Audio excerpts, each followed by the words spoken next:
In a matter of days, a pandemic-era child care funding program is set to expire nationwide.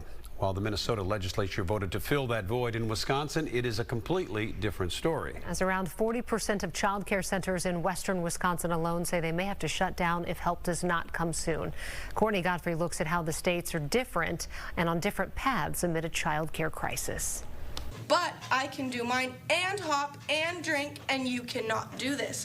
Child care centers across Minnesota breathing a sigh of relief as the end of a pandemic-related grant program doesn't mean the worst thanks to state legislative action. I think a lot of centers are very scared that they'd have to raise their rates for parents. The governor and Democrat-controlled legislature approving what can essentially be described as a continuation of the federal program, one that will pump $316 million into supplementing worker wages next year alone, an investment centers called critical amid a workforce crisis. They have kids at home to feed, the cost of living's gone up, everything's increased, but we're trying to keep daycare as manageable as possible, and a lot of our families here are working middle-class families. The legislature and the governor in Minnesota stepped up and created an ongoing program. They said, we understand that this market doesn't work, it's broken. But while centers here in Minnesota have been given a lifeline, in Wisconsin, there is no funding coming through as the state assembly there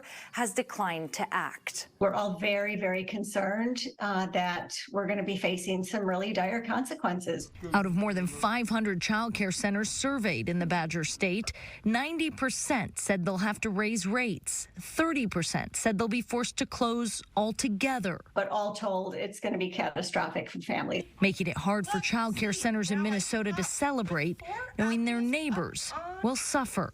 We're so lucky to be in Minnesota. Courtney Godfrey, Fox 9.